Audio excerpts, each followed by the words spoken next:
Saudara-saudari yang terkasih, selamat pagi. Mari kita awali permenungan kita pagi ini, Senin 12 Oktober 2020, Pekan Biasa ke-28 dengan tanda kemenangan Kristus. Dalam nama Bapa dan Putra dan Roh Kudus. Amin.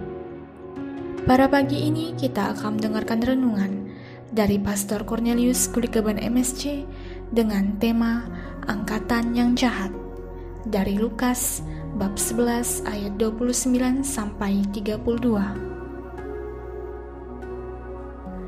Menilai seseorang sebagai yang jahat kadang sangat bergantung pada cara pandang kita dan keberpihakan kita.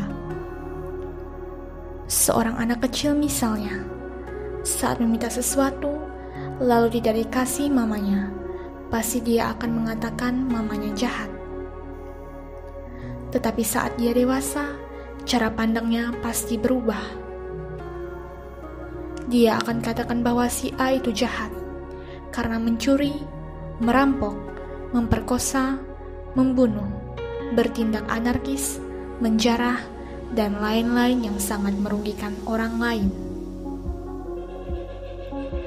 Pertanyaan refleksi kita hari ini adalah, siapakah yang dikatakan Yesus sebagai angkatan yang jahat? Tentu konsep Yesus tentang orang jahat itu tidak jauh berbeda dengan konsep kita. Namun hari ini, Yesus menunjukkan kepada kita satu kriteria yang agak berbeda, yakni tidak mau mendengar tentang kebenaran yang diwartakan Yesus dan tidak mau bertobat. Berdasarkan Lukas bab 11 ayat 32. Dengan kata lain, yang jahat bagi Yesus adalah kedegilan hati untuk tetap pada cara terhidup dan cara pandang yang lama, dan lebih cenderung menuntut untuk dipahami daripada memahami, didengarkan daripada mendengarkan. Mereka akan dengan gampang melukai tanpa mau dilukai. Dalam konteks ini, sesungguhnya Yesus mengajak kita untuk mengubah diri kita sesuai yang Dia ajarkan untuk kita.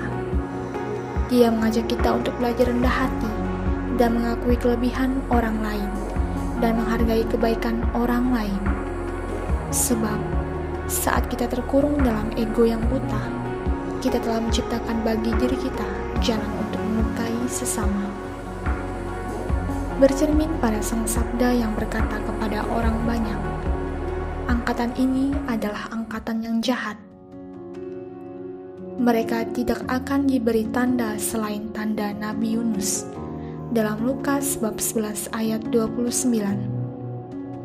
Saudara, tidak ada orang yang sempurna. Namun saat kita diberi jalan untuk menjadi sempurna, jangan pernah buta terhadap jalan itu. Salam Cornovum, hati baru. Marilah kita berdoa dan mohon berkat Tuhan lewat pastor. Marilah kita berdoa. Tuhan Yesus Kristus, Engkau mengajak kami untuk percaya pada sabda-Mu dan berubah. Anugerahkanlah kepada kami kekuatan Roh Kudus-Mu, agar kami mampu mengubah diri dan bertobat. Engkaulah Tuhan dan pengantara kami, kini dan sepanjang masa. Amin.